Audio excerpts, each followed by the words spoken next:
Hi, my name is Glenn Noller, and I'm in south of Atlanta here in Georgia, and just got my tail kit today, and Tom's up visiting me, and this is really an exciting day. I'm super excited.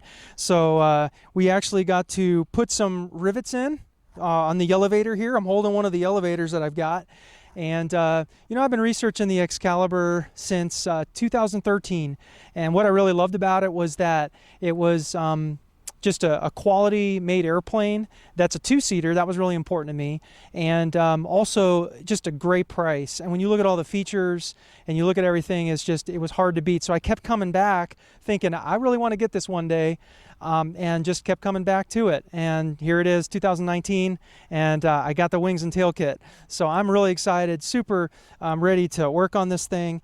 And I'm a flight instructor, so looking forward to doing some instruction in this. And I can't wait to build it. So I'm going to track my time and get going. It's a 96-degree day here in Atlanta, so you got to pardon my sweat a little bit. But really excited to get started on this Excalibur project.